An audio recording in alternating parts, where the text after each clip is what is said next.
So like the masterclass type setup. Yeah, only a master class is they're talking to the fourth wall, like they're literally talking to the camera. Hmm. This, you're actually gonna be talking to me. Gotcha. So kind of fun stuff. So we just kind of go through it, free talking. We're rolling. All right. Dumbest question of the day. Give me your full name and spell it for me. My name is George Dandridge Jr. Georgedandridge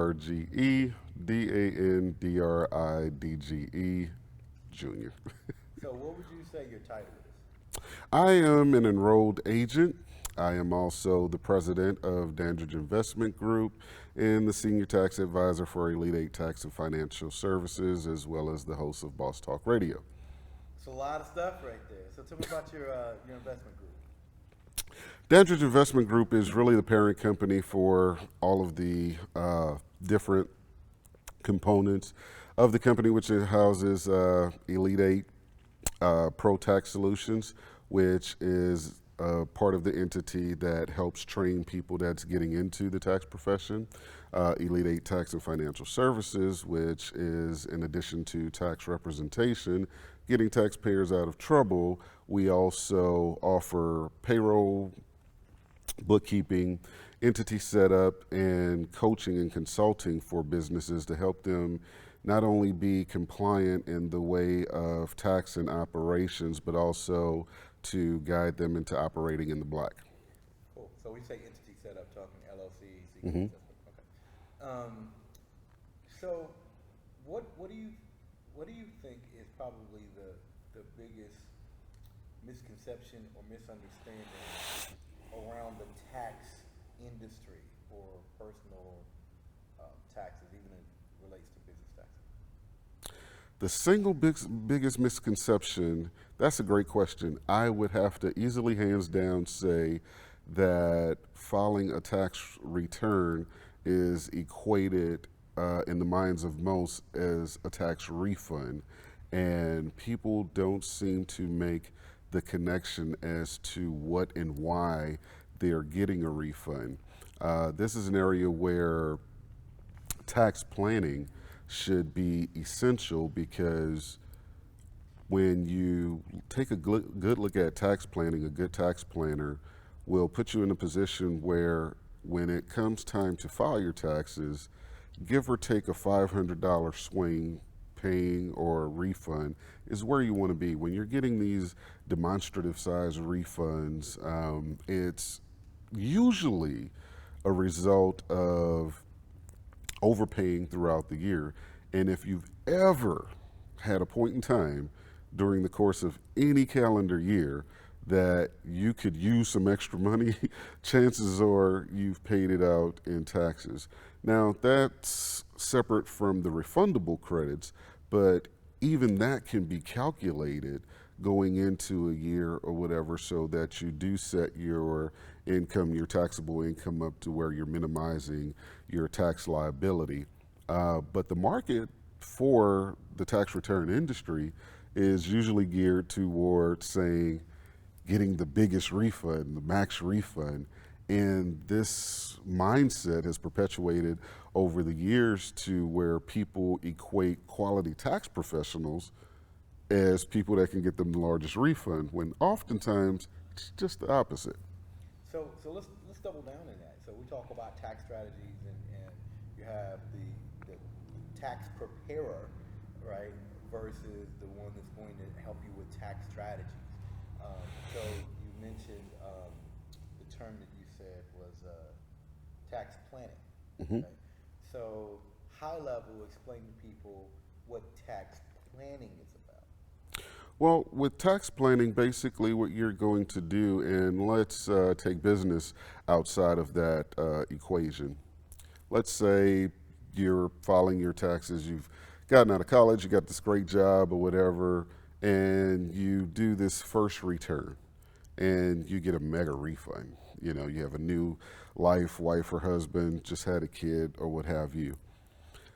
The first thing you want to take into consideration is what are your long term goals, because we're talking about wealth building, and understanding the tax game is a large part of that, because the money that you save in taxes can be reallocated to something else. So, at a very high level, you're taking in all of these factors from income, assets, kids, so forth and so on. And even if it's further down the line, especially if you have a teenager in their later years of high school, you really better do some planning because your tax situation is about to change. So, so let's switch gears, and you mentioned the tax strategies, kind of funneling into wealth, being able to utilize those savings to be able to build it. So, what would be your definition of wealth? Definition of wealth. My definition of wealth would absolutely have to be diligently and deliberately planning for your dollars to work more for you than you for them, transitioning that time for earnings to money working for itself and being able to then have that distributed for generations to come. So, what are some ways that, because a lot of times when people hear wealth, they think, oh, I gotta be Vanderbilt, or I've gotta be Rockefeller, or I've gotta be super talented and lucky like Jay-Z and Beyonce or something like that. And so that's when they think about wealth and wealth building, that's their mentality. How would you describe some ways for the average person to be able to obtain wealth? Well, the first thing is that you have to separate the terms of rich and wealth. Uh, Rich will allow you to go out and buy some material things, have kind of a fun lifestyle and whatnot, but there's a finite point of this money running out. Whereas wealth tends to be perpetual. One of the most, one of the best tools that anyone can use to accumulate wealth is life insurance. You have to be very unselfish to get into a wealth mindset to begin with. We talk about people having or wanting to get a seat at the table. Some even say, well, I'll bring my table. But wealth is such a reciprocal thing. If you prepare the table for others, you'll never go hungry. So, what's some ways some people can prepare that table? Well, the first thing is that you want to take a look at life insurance, and it has a negative connotation because a lot of people aren't aware of the different types of life insurance that you can do. And they also believe that it's something that you have to die to use. Couldn't be further from the truth. The reality is that there are multiple types of life insurance, my favorite one being the index universal life. And this is an industry that has evolved with the times. And as a result, this is the very first thing you can put into place to accomplish generational wealth. Just to show you an example here when we talk about disparities in wealth. I read something one time that said it would take roughly 236 years or something like that to close the wealth gap in America. And I don't think that could be further from the truth because life insurance is one of those things that can shorten that down to almost two, maybe three generations. So you consider, you can go back 40, 50 years if you want. You consider two people coming out of college. One had to finance their way through college, work a second, third job, so forth and so on, and now they are looking to the workforce for an opportunity and they're entering it with debt. Whereas the other person are two, three generations in where life insurance was perpetuated and whatever, and they now have access to be able to, one, go to college, and then two, because this wealth was kind of set up in advance of, he's not looking for a job, he's coming into a family owned business or a family legacy. And so right from the start, there's that, negative part there. So imagine if you would, having come out of college, not only not having student loan debt or the pressure of paying for college, but had actually come out with, say, $50,000 to start life. Wouldn't that have made a difference? So, speaking of the wealth gap, so let's get specific specific on the African American side. So here in America, the wealth gap, wealth in general, for African Americans is slated to actually go the other way, to hit zero by 2052. Mm-hmm. What are some things that African American families can do? We talked about life insurance. That's great. What are some other things that they can do to be able to right that wrong and stop that slope from happening for their personal family? Well, the very first thing is we have to get over the taboo of talking about money. I remember growing up with these false proverbs in place about, money and, being rude to talk about money and so forth and so on. You don't ask somebody how much they make, or you don't ask them this, that, or we have to get over that part. We have to be able to have the conversation about money. The second part of that is that we have to escape this, what I would call consumerism. This burning desire to have something for no other reason than to show it to others as a status quo of looking wealthy or better off than actually doing the work and building. And when we're talking about wealth, here's the thing. There's no secret to wealth. And when you're dealing with, say, annuities, outside of a single payment annuity, there's this thing called the accumulation period. Well, everything regarding wealth is about accumulation. It's not a lottery ticket. It's not a quick fix. It's not a grand business idea that's gonna just, bring you millions all at once. It's all about accumulation. There's a scientific fact about weight loss, which is that no matter what the workout regimen is, the diet pill, the flat tummy tea, whatever you call it, at the end of the day, the only way to lose weight is to burn more calories than you take in. Well, same thing with wealth. The only way to build wealth is to save more money than you're spending. Now, once, of course, you've accumulated some savings, then we can get into talking about taking risk and things and having money work for you where it's bringing money back to you. But if we're in a perpetual state of eating and trying to work out, but still, eating more than we're working out, well, yeah, you're not going to get the weight loss. So you talked about the taboo of speaking with money and speaking about money. It's interesting. I didn't think about it just now. So I can't remember ever having a meaningful, long-lasting conversation about money growing up with my mom. However, it is a almost daily conversation with me and my children, Mm-hmm. which I'm sure if I thought about it, I can probably figure out where the delineation came. But in my mind right now, I don't know why that is. I talk about it with them, but I was never talked about it.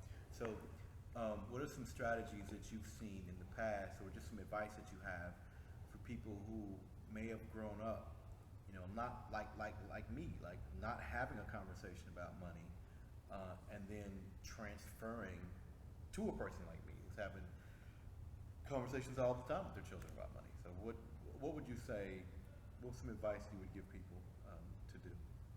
As it relates to talking to your kids about money, the first thing you have to do is give kids more credit for understanding than we're currently doing. The second part would be there's a hot term right now, popular term called normalize. Everybody's saying, let's normalize this, let's normalize that. You can normalize a conversation about money. Here's why it doesn't happen. At the time that you grew up where you couldn't really talk about money, there was also something else you didn't do, or weren't allowed to do, advised not to do, which was talk about the house business outside of the house. And one of the reasons that people don't normalize talking about money with their kids is because they don't want their kids in their childhood innocence to be out and about and talking and talk the business when you're putting up these faces, these masks. Everybody's wearing masks now. We were wearing masks long before it was a thing, right? So when you are comfortable in your skin and know that you are truly doing your best and not putting on these masks or whatever, it makes it a lot easier to talk to your kids about this. And some of the most sound principles that you can give them, it doesn't have to be a masterful psychological conversation. One of my favorite television episodes was the Cosby Show, where Theo decided he wanted to kind of go out on his own or whatever, and they set up the house or whatever to where he had to rent his apartment and buy his food and things of this nature, and he saw how quick money would leave his hands or whatever. We have to transition that into exposing your kids to that, let them sit with you and figuring out the bills and whatever. Sometimes you're going to have that smart kid that's going to say, well, if this is what this is, and this is what, why are we buying this or spending this? And, because kids really kind of get it. And in that early learning period, that very early learning period, that 5 to 10 years old, where they're taking in all of this information, understand their capacity to process more is there. And everything that we're teaching them is, through the school system, et cetera, is to get in line for money. We have to kill that. We teach them, think about it. We teach them to line up to go to class, line up to go to lunch, stand up at this time, sit down at this time, you're here from this time to this time. It's conditioning them for basically this cycle of, okay, I'm going to get a job, I'm going to work till I'm 60, 65, 70, and hopefully science and medicine will extend my life to I'm 100, where I can enjoy retirement. When are we going to change that conversation? In America as a whole, but especially amongst us. So we have to, quote unquote, normalize talking about money and stop making it this, kind of taboo thing. The other thing we have to add to that is credit. We do not talk enough about the proper ways to use credit when it comes to our kids, primarily because we're not using it properly as adults. We still are doing this thing. I mean, in my opinion, it's almost a different form of slavery. Think about when you first go to college, they offer you every credit card known to man, and you don't even have a job, but you can get all kind of credit cards, student loans, etc. Well, another kid the same age that's not in college, they can't get a loan for their home or their business or whatever. But what happens is this college situation looks like promise, and therefore, because you could potentially make this or that or whatever, we're going to give this to you now, and knowing you don't know how to handle it or whatever, when you're done, you're going to owe us. And by the time you figure out how to get past that or whatever, well, your kids will be in college and you'll be in the donut hole because you'll be taking care of your parents that didn't do it right. You'll be taking care of your kids who are trying to, get it right, and you don't want the same things for them. And this is a reality. This is what we're dealing with, so we have to be willing to sacrifice some things in the short term. Now I'm not saying don't enjoy life. A lot of times people, get constricted. Oh, he wants to put us on a budget and chokehold. I'm going to live. No, live your life, but do it responsibly.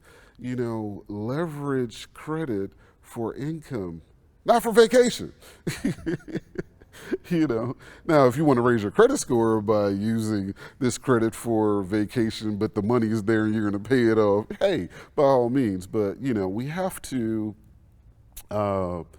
get real intentional and deliberate about having these conversations. And also, you'll probably hear me say this 100 times, planning. You can't execute what's not planned. When you're in the military, you don't just get sent off somewhere. There's a mission, there's an objective, there's an outcome. You should approach your finances the same way, have a very specific mission and outcome. Too often we're reactionary. You know, everything is just like when it comes to going back to taxation. A lot of people will go to work 9 to 5, week in, week out, and then when it's time to do the taxes, their question is, well, how much am I getting back? You know, versus having already calculated this thing down to within a couple $100 or whatever, and having maximized the use of those funds throughout the course of the year to elevate themselves or elevate their objectives. So, so looking back over time, what would you say is probably the dumbest thing that you ever did around money? The dumbest thing I ever did around money.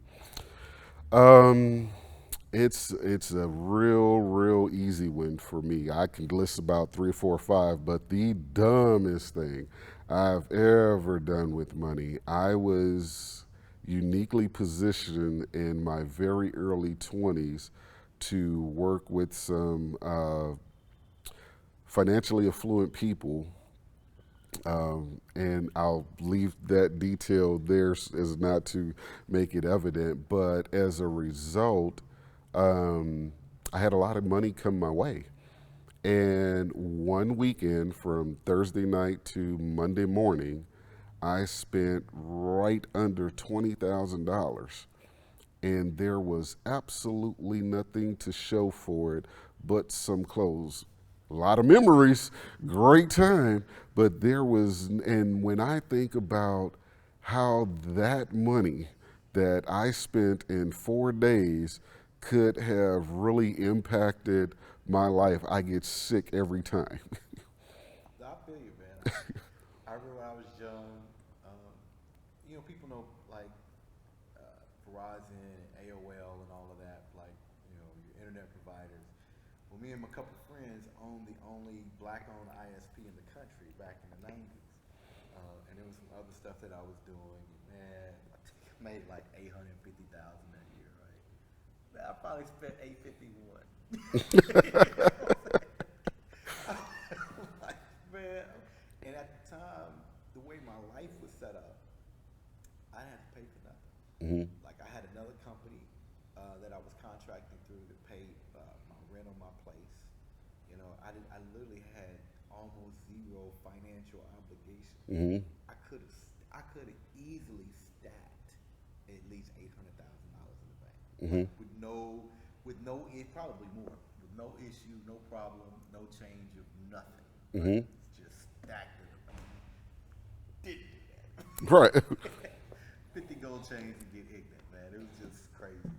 Uh, so, talk to us about probably one of the best moves that you've ever made financially. It wasn't actually a financial move, but it was the best financial decision, even though it really had nothing to do with finances. Um, I simply decided, very deliberately, I decided that, okay, my life is no longer going to be affected, impacted by the opinions, decisions, or control of others. Um, I think you and I talked about this before. I knew very young that I wanted to own my own business. I knew very young that labor just wasn't for me. Nothing against it. It just wasn't my thing. The reality was is that okay, at any point in time I have to do it. I can get it, but I don't want to. So when I finally decided, and this was actually later in life, that I was unemployable, and that nobody's opinion around that mattered, whatever they thought the stereotype or whatever would be. Once I just kind of shook all of that and decided, okay, this is what I'm going to do and this is how I'm going to do it, life changed. It just changed for the better. So, I want you to imagine like a 12-year-old kid watching this. Hmm. In some, whether it's big city, metropolitan area like Dallas or Detroit, or a small little nothing town that nobody's ever heard of. They're sitting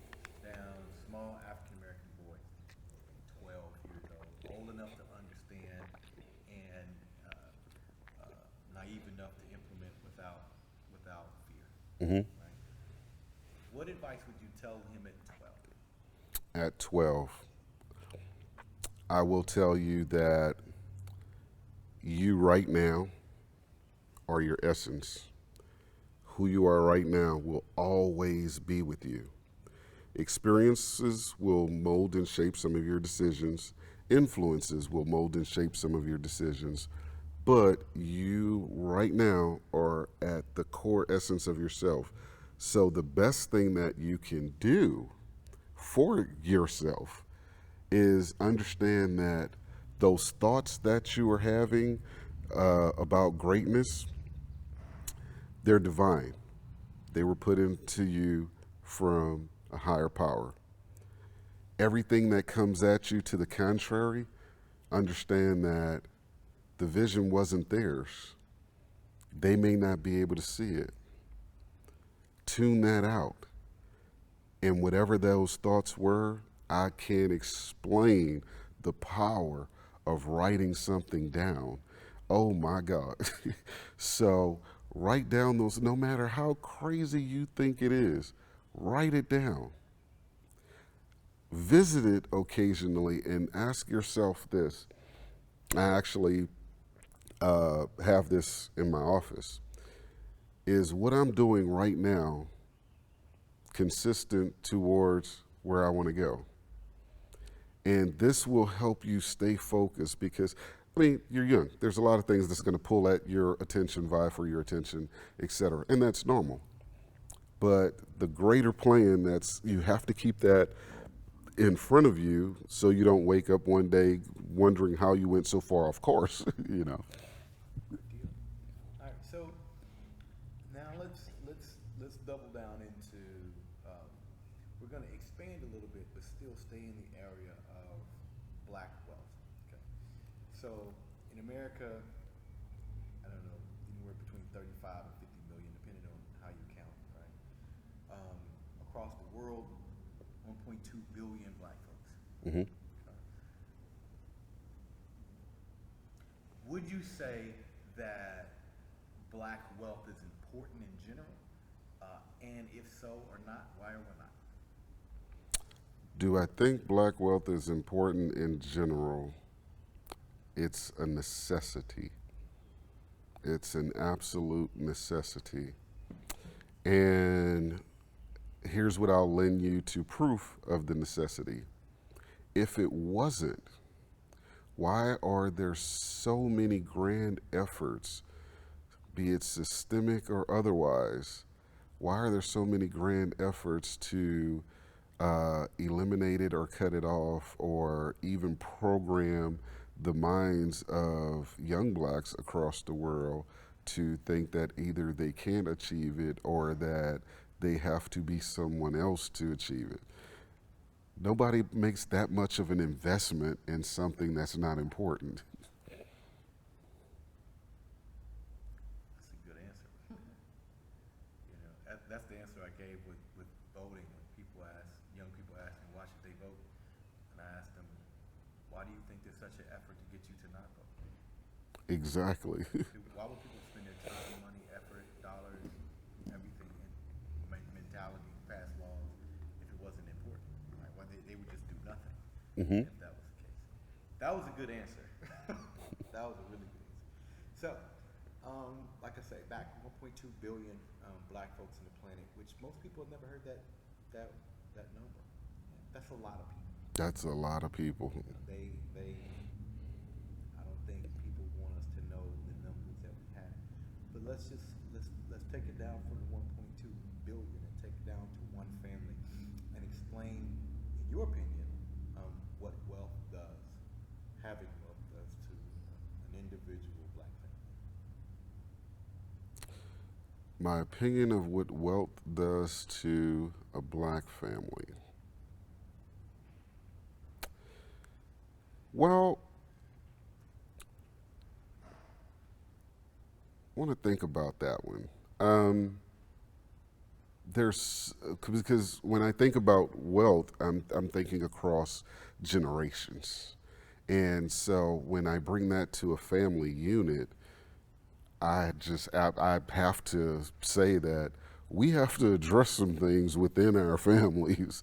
We can't, just money doesn't fix everything. However, again, going back to a conversation I alluded to earlier, I witnessed this parallel between clients, one black, one white, same industry, same age, embarking on the same thing at the time in business. And one of them, the black person, had to uh, go to work for others, scrap, scrape, save, to try to push out the business, and then, try to grow it and so forth and so on. The other simply made a phone call after getting the credentials and everything and said, "Hey, Grandma, this is what I want to do." $50,000 check was written from a trust fund. That money was deposited into a bank account and used to leverage credit against. So he never actually touched the money. And these two parallels were just amazing. This person could not afford to really make any mistakes, even though there were some mistakes made. However, I will say there is something to credit towards earning. And so in establishing wealth, we have to have some sort of fail-safe in place for the psychological part that earning does for, because the person over here still in business, the person over here failed their way out of business or whatever, and they're in the workforce or what have you. But too often we want to give our kids what we didn't have, and we fail to give them what we did in the process. America in general, and specifically amongst us, there's an entitlement mindset that goes on, and it has to be destroyed. I mean, it really has to be destroyed, and it's not to say, because it's a very thin line when you look at that, because we go back to that term normalizing. We were talking about some of the things we need to do in the black family, things that need to change. Why do we have this mindset that at 18 you go to college or you go to the military or you get the hell out of my house? What is that about? Where did it come from? We can't even say, it came from a time, because let's be honest, there's a time where our great grandparents became independent at 15, 16 year old. And, so where did this come from? I remember when I was in junior high and high school, I had what I now consider a privilege to see Vietnamese community and how they function. And I've never found the answer to why we don't do this. And having been able to watch them for a period of, say, 15 years, wow. So what happened was, when I first was exposed to them, you had 4, 5, 6 generations in one house. Whether they were sleeping on top of each other or whatever, we don't know. Never had to go in their house, but I was engaged in their community. They would have businesses that were typically either convenience stores or laundry or restaurants. And these businesses were in the black communities. And they lived in this little part of town, 5, 6 blocks, all same community. Their money never left. They went out and got money and they brought it back. Well, fast forward, by the time we're coming out of college and everything, these kids that I was going to school with that worked the counter at these convenience stores or whatever the case may be, not only did they not come out with these, college debts or whatever, they were able to come back to their community and help lift up and whatnot by bringing either their salaries in or their education or experience back to those communities. But these people would still, even then, stay in these same houses. Not that they had to. It wasn't like the money wasn't there, Fast forward again, another 10 years, I saw frustration with their elders, by their elders rather, because the youngest of the young generation had become so westernized and they were mocking us in the sense of culture, talent, whatever, like, to see what I was used to and turn around and see a Vietnamese guy with gold teeth, jeans hanging out. But I don't know where that mindset comes from. That's one of the things that has to change because, right now, our community would be very, very critical of a young man who's 26 years old and living at home. No matter whether it's he could be taking care of his parents, he could be saving money, whatever the case may be. As society, specifically our culture, we will criticize him to no end. And God forbid if he's any older than that. It's interesting you say that because I seen the same thing in a Vietnamese family over 25 years ago, right? Mhm. And I watched how they worked in the business together and how that stuff worked because I knew them intimately. Mm-hmm. It was kind of cool to watch. And I remember when I had first got married, I had a conversation with my mom. I said, you know what? I said, if me, you, my little brother, and my wife, I said, if we all stayed in the same house, like your house, if we all just moved in here, got our own room in your house, sold off all of our cars, kept one, let my wife be the driver, she didn't work, so I said, if we did that for 1 year, I said, we would all have enough money to do whatever we wanted. We could all go buy another house cash if we wanted to. Mm-hmm. Stacked all that shit. I said the crazy part is we won't do that. Mm-hmm. The crazier part is that except for my wife, we've all done it before. Because Mm-hmm. we all grew up in the same house. And now I look at all my children work for me. Mm-hmm. All of them. And when I say it work for me, like even my 14-year-old, like, oh, that's cute, you save money. I do not save money. You give me a bill on the 1st and 15th of every month. That little joker get paid. He paid very well. Very, very much better than when I was 14. He's no way in the world he can find another job at 14 making what he makes now. Like at 20 he couldn't do it. Mm-hmm. But the cool thing about it is that like we're all together. Mm-hmm. We're all doing it. And I wanted to build something that I could hand to my children, and they actually no longer need me. They go out and do stuff that because we got schedules and stuff. Running for mayor, so I ain't had time to do all. So they just go ahead and knock it out. And I thought about that same thing. My oldest daughter, she's starting to mess up like a wife. My wife gonna kick you out, because we all live together. The oldest one is like 22. And I don't mind them. I thought I would. Mm-hmm. I actually don't mind them. Everybody living there. My daughter at 20, my 22-year-old. And I told her yesterday, I said, hey, you need to learn the value of saying okay. Mm-hmm.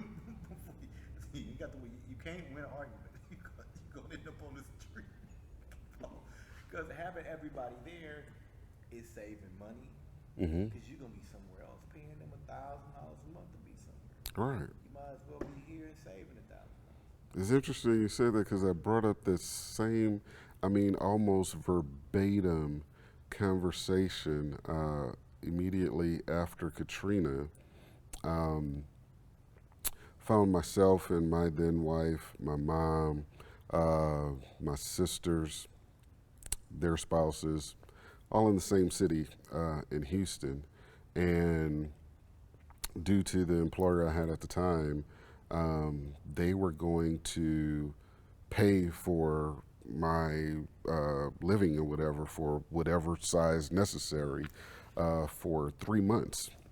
My thinking was, okay, well, I'm still employed. The rest of you will now have 3 months to find a job.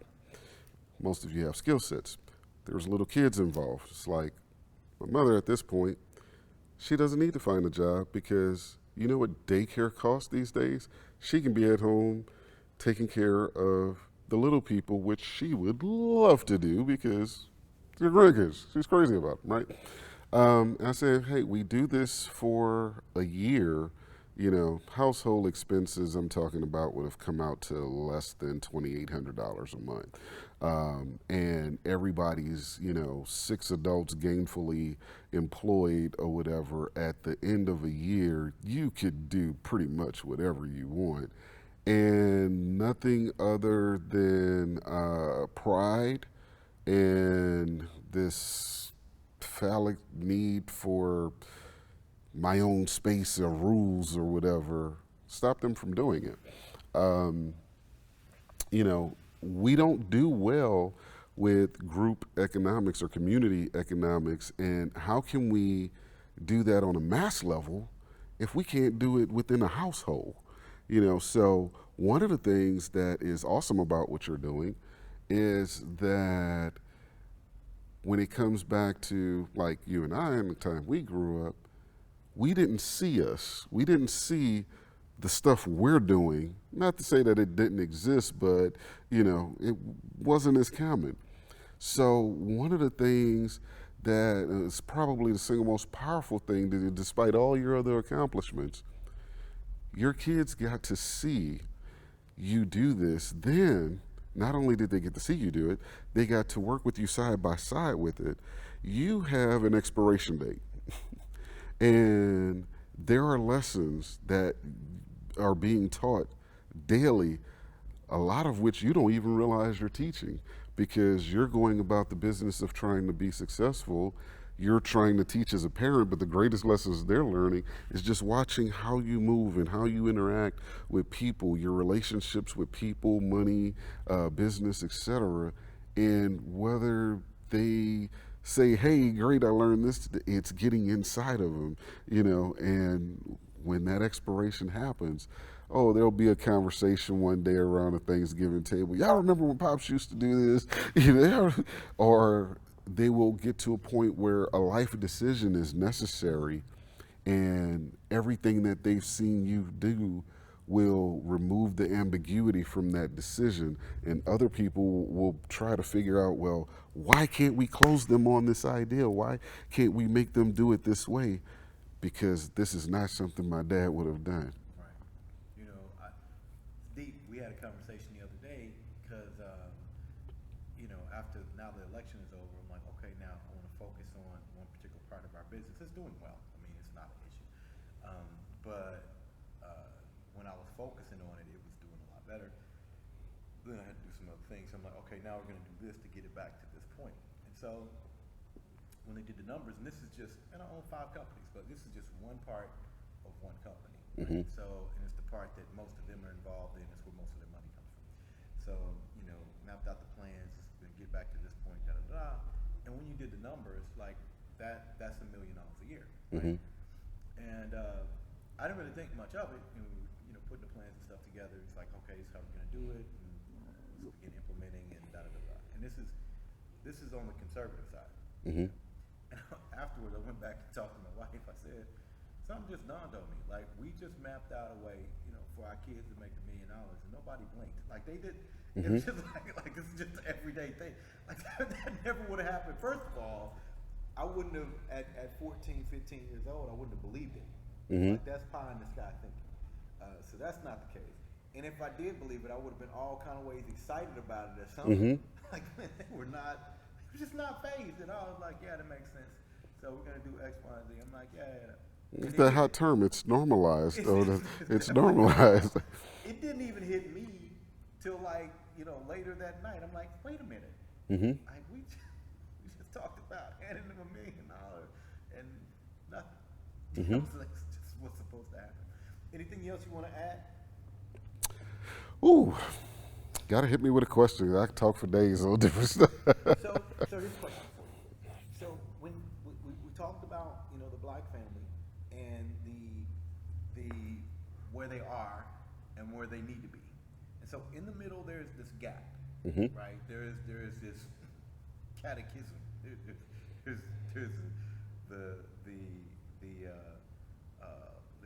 Grand Canyon of a gap. Mm-hmm.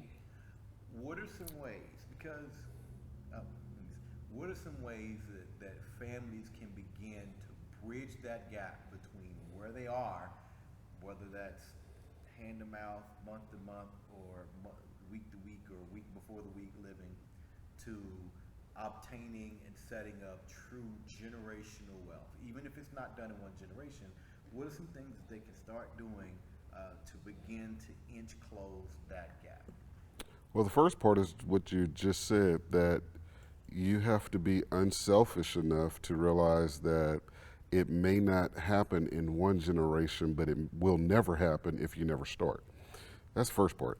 The second part, I would say, is the same energy you use to focus on, even if you want to just say it's acknowledgement, acknowledging the obstacles, use that same energy to focus on what you can do. We have this most amazing thing, and anyone that's in their 40s or above have to be in awe at this. You just have to be. We are walking around with these $1,200 paperweights that gives us push button access to anything we want to know. Now, granted, some of the information requires validation or whatever because of analytics or whatever. That's outside of my scope or whatever, but think about that. You don't have to go to the library. You don't have to have the Encyclopedia Britannica sales guy come by and buy it in installments. You don't have to ask 50 people in the neighborhood and try to figure out who's making the most sense. At a touch of a button, information is. So next, ask yourself, what do you really want to know? You ever consider this? You have a lot of conversations with people who talk about being rich or becoming wealthy or even just changing their financial situation, but they never study money. They study different things that says you can make money this way, you can make money that way, you can do this, you can do that, but they never actually study money. So do you really want it? Because you're not studying. So one of the things is we talked about normalizing conversations around money. We talked about not wearing the mask. But then the other part is this is a way to bring the family closer together. If you go to anything USA where there's a bunch of, say, 18, 17, 18, 19-year-olds, and in some cases even adults, you can walk into a room with a group of people at a social event and everybody has their phone in their hand. Let's consider this. If these are the people that you socialize with, then they're all there. Who are you? And when you're doing that, though, what are you really looking at? It goes back to that question I asked earlier. Is what you're doing consistent in moving you toward this goal you claim to want? Because one of the things that I'm guilty of, and I think most successful people are, is that we want more for people than they want for themselves. We see potential in people that they don't realize for themselves. And in the process, we sometimes grow frustrated or whatever. But when you can reach even one, it makes you feel good. Like when that light bulb goes off, like, yes, and you'll give them access to you almost anytime because you realize they got it, they want it, and they're self-actualized. That's something that I want to add if we had to sum that up. Become self-actualized about the life that you want. It doesn't have to be just a dream. It doesn't have to be as complicated as people make it seem.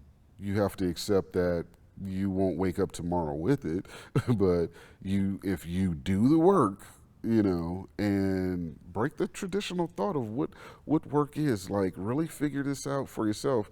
There was this popular thing 5 years or so back that spread over a few years of people talking about working in your passion. And here's the reality. Sometimes your passion isn't your talent, So you have to figure that thing out. Here's the reality though. God gave everybody a gift. If you can discover what that gift is and use it for the benefit of others, wealth will come to you.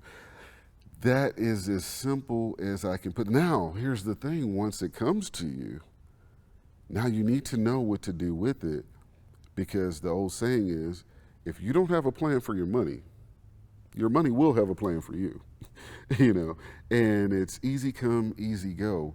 There was the popular term, I don't know where it originated from. Most of us know it through the Biggie rap song, More Money, More Problems. Well, here's the reality: more money doesn't have to be more problems. It usually is because whatever behaviors, whatever problems, whatever things it is that is a part of who you are, you haven't dealt with, and money allows you to have more of whatever these problems or anything, or it just exposes you for who you are or whatever. And if you don't work intrinsically to change those things and fix those things, then you'll never change. There's something to be said about, you can call it environmental influence. I like to say it this way: the only way to change your viewpoint is to change your point of view. If you're looking at something inside of, let's say, your zip code, and this is the extent of your exposure outside of TV or media or whatever, chances are the people that you're interacting with, the people that are in proximity to you, have a very large effect on your mindset. And on a grander level, y'all share common thought processes. Well, this is why you're not going to be introduced to new ideas, topics, terms, methodologies about your relationship with money, because you're captured into your point of view is based on this limited viewpoint. Go over here and just listen, and you'll go, wow, I never thought about that. I never considered that, you know. So these are just some of the key principles in intrinsically dealing with matters that bring you toward the life you claim to want. And nobody said you had to have it, you know. So what part would reading? What would the importance of reading be in that whole scheme of things? Best source of information is to read it. Typically, when something is in print, it is more thought out than, say, the rambling of an interview. Like, I may go tear off on a tangent or something. It's usually pretty much concise, boxed in, or whatever. But not only that, when you sign up and join the gym, you do this primarily to promote a healthy lifestyle. Your secondary goals may be anything from growing muscles, dropping weight, whatever the case may be. Well, reading is the gym for your mind. It essentially promotes a healthy mindset. Then it stretches those muscles or whatever and puts them into a normalized use, so you don't get sore or overwhelmed and stressed by the least little bitty thing or what have you. But just like the gym, if you sign up and never go, you will not have results. So what would you say to sum it all up? Give me some good books that you've read that you felt were transformational for you. Oh man, that's a vast list. The Alchemist was one. Taking Back Our Lives in Corporate Times or something to that effect was another powerful one. The Millionaire Next Door, Automatic Millionaire, Seven Habits of Highly Effective People. Man, I read a lot of leadership books. The 21 Irrefutable Laws of Leadership and all of the other books in that series, I've probably read all of those. And it's not a crime to, I'll put it to you like this: most people who've enjoyed a movie, really enjoyed a movie, have watched it more than once. It's okay to read a book more than once, because you may take something different from it in your second reading. So yeah, reading is very, very key to growth, because it also allows you to question the norms around you.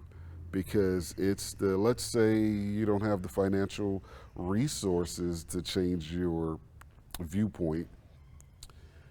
Well, you go to the 50 off bookstore and, you know, get a lot of these books for under $10. But this goes back to being intentional when we're talking about how we use our disposable income, because some people may elect to go to McDonald's versus buy that book, you know. So personal choice in your finances. One of the things I do in my discovery calls, be it individual or business owners, especially when we're talking about life insurance, number one objection, affordability. Number one response to that objection or wording of that objection is that I don't have the money, and you be very hard pressed for me to walk in your life and not find $500 a month. I don't care what your income level is or whatever. It's simply choices. You know, I hear people say, "Well, I can't afford this or that," and they have every premium cable channel there is.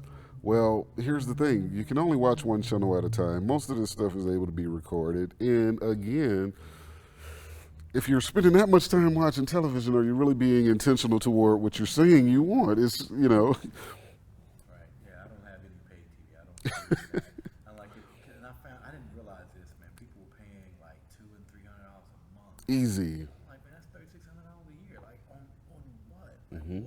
what is so impactful? Like what is your ROI? I mean, what did you?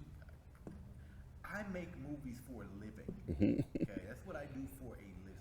You can go to, you name the channel, Amazon Prime, whatever. You see movies that we make, Mm-hmm. right? And none of us watch movies like that. Mm-hmm. Like, none of. I'm like, I don't see how people have time. You know. Anyway, yeah. You stopped over for me.